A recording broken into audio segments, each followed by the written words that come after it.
소돔과 고모라의 죄악과 하나님의 심판. 소돔은 그 죄악이 극에 달한 도시였습니다. 인간의 모습을 지닌 두 천사가 롯을 찾아왔을 때 소돔 사람들은 그들이 하나님의 천사인 것을 모르고 그저 성적으로 그들을 학대하려고 했습니다.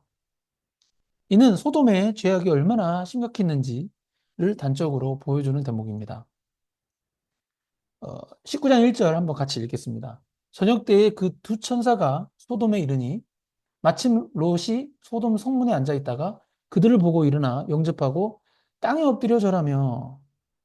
이 창세기 19장 1절에서 지금 같이 읽었던 창세기 19장 1절에서 그 놀라운 부분은 그 두 천사라는 대목입니다. 여기서 그 두 천사가 누구죠?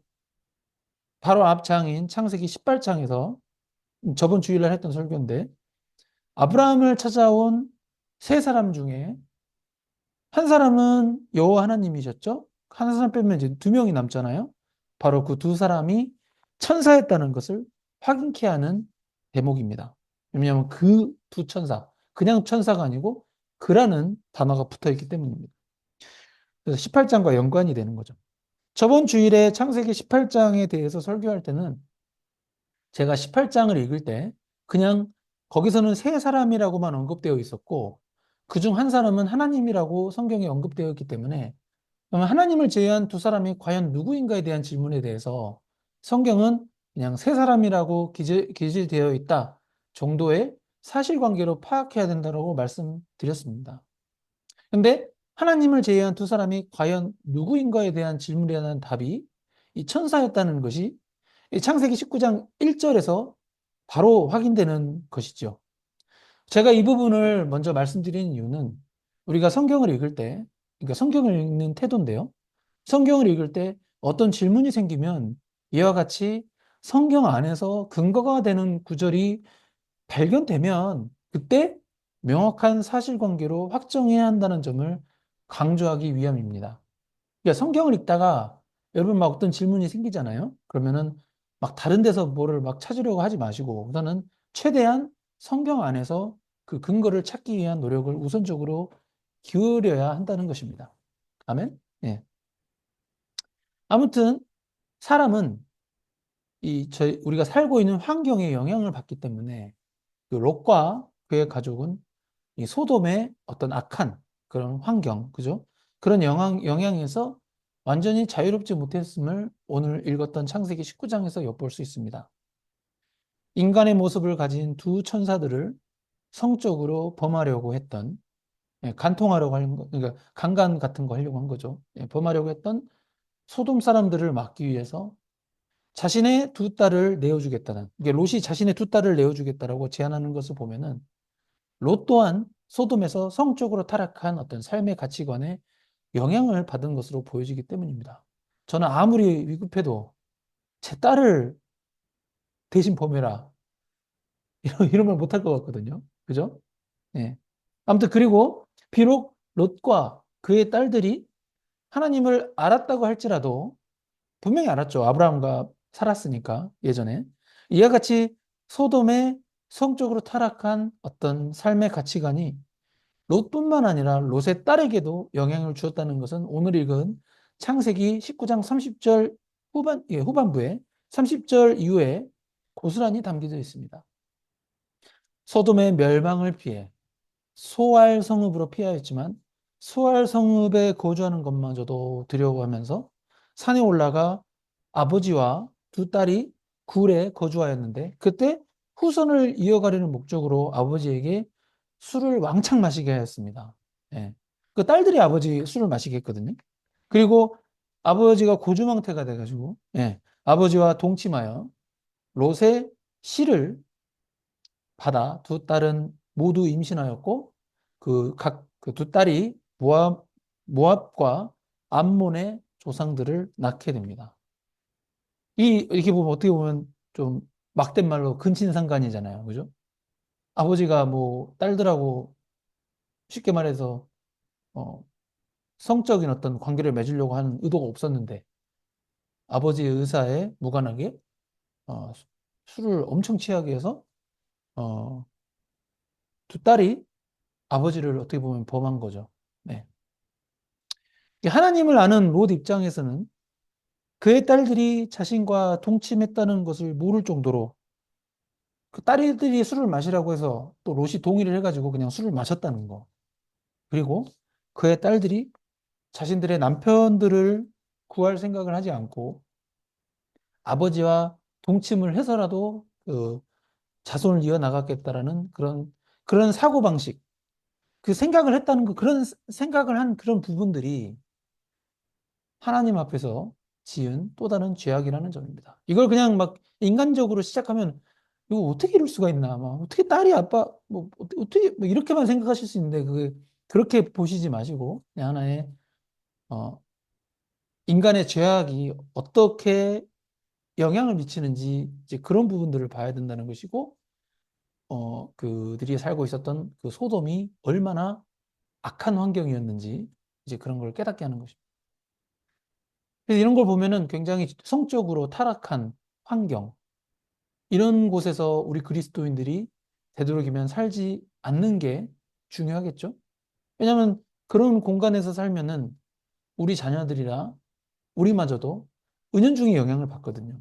아무튼 이 모든 것이 소돔이라는 어떤 타락한 환경에서 자연스럽게 습득한 것들이라는 점에서 우리 그리스도인들 또한 죄로 물든 환경에 우리의 육체를 놓지 않는 것이 얼마나 중요한지 다시금 깨닫게 하는 대목입니다. 그래서 신약 성경에서도 소돔과 고모라의 멸망을 하나님의 의로운 어떤 공의로운 심판의 예로 언급합니다. 유다서 1장 7절 다 같이 읽겠습니다. 소돔과 고모라와 그 이웃 도시들도 그들과 같은 행동으로 음란하며 다른 육체를 따라가다가 영원한 불의 형벌을 받음으로 거울이 되었느니라. 라고 이렇게 기록되어 있습니다. 그러니까 하나님의 공의가 어떤 이런 죄악들을 그대로 두지 않으신다라는 것을 분명하게 말씀하고 있는 것입니다. 예. 우리가 죄 가운데 살아가면 하나님은 반드시 심판하십니다. 그래서 예수 그리스도를 믿어야 하는 것이죠. 예, 롯의 구원과 하나님의 은혜. 그다음에 정확한 표현은 롯의 구출당함이죠. 그죠? 구출되는 것. 하나님께서는 롯과 그의 가족을 소돔의 멸망에서 구원하시기 위해 두 천사를 보내셨습니다. 그런데 그 두 천사를 보낸 이유는 1차적으로는 롯을 구출하기 위해서이기도 합니다만 롯이 구출되었을 수 있었던 진짜 이유는 바로 의인으로 여김받던 아브라함 덕분임을 확인할 수 있는 구절이 있습니다. 이게 굉장히 중요한 부분입니다. 창세기 19장 29절 다 같이 읽겠습니다. 하나님이 그 지역의 성을 멸하실 때, 곧 롯이 거주하는 성을 엎으실 때 하나님이 아브라함을 생각하사 롯을 그 엎으시는 중에서 내보내셨더라. 아멘? 예. 이 말씀은 하나님이 롯 때문에 롯을 구원한 게 아니라는 걸 보여주십니다. 하나님이 의인으로 여김받던 아브라함을 생각하셨기 때문에 그가 조카라는 이유로 롯을 소돔의 멸망에서 구출해 내셨다고 이렇게 분명히 언급하고 계십니다. 아멘? 예. 이는 모든 인류가 예수 그리스도를 믿음으로 말미암아 예수 그리스도 덕분에 구원을 얻는 것과 같은 원리와 매우 유사합니다. 물론 우리가 아브라함을 믿음으로 구원을 얻는 것이 아닙니다. 아브라함은 그저 사람일 뿐이니까요. 그러나 창세기 19장 당시 그 이 고대 근동 시대에는 아직 예수님이 태어나시기 전 시대이기 때문에 이 부분은 아브라함이 예수 그리스도를 예표하는 내용으로 이해할 수 있는 대목입니다. 그리고 창세기 19장 29절이 참 은혜가 되는 것은 우리 또한 예수 그리스도를 믿음으로 말미암아 아브라함이 우리의 믿음의 선조가 되는 것이고 우리의 믿음의 선조가 되었기 때문에 하나님께서 우리를 생각하사 하나님이 우리의 가족과 친척들로 하여금 예수 그리스도를 믿게 하셔서 구원에 이르게 하는 은혜를 베풀 수 있는 근거 구절이기도 합니다. 아멘. 한편 그 두 천사들이 도시의 멸망, 그러니까 소돔과 고모라의 멸망을 예언하면서 롯에게 급히 소돔을 떠나라고 경고했습니다.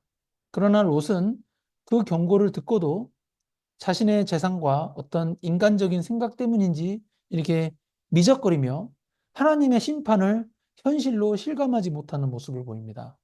결국 천사들이 그와 그의 가족을 이게 강제로 이끌어내 가지고 도시 밖으로 내보냅니다. 이는 성 밖으로 내보낸다는 얘기죠. 이는 하나님의 구원이 인간의 능력과 공로에 의존하지 않고 오직 하나님의 은혜에 달려 있음을 다시 한번 보여줍니다. 하나님이 심판한다고 해도 사람들은 그걸 잘 모르거든요.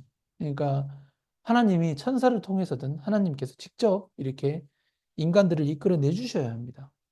그래서 이 롯의 이 구출됨, 이 롯의 구원은 롯 개인의 어떤 의로움이 아니라 아브라함이 하나님을 믿음으로 말미암아 하나님이 아브라함을 의인으로 여겼던 그 아브라함을 생각하사 아브라함의 조카인 롯을 구출하고자 하셨던 하나님의 자비와 긍휼로 말미암은 것입니다.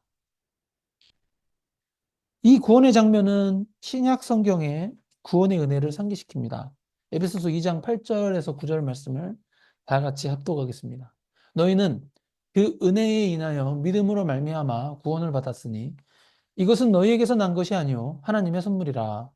행위에서 난 것이 아니니 이는 누구든지 자랑하지 못하게 함이라.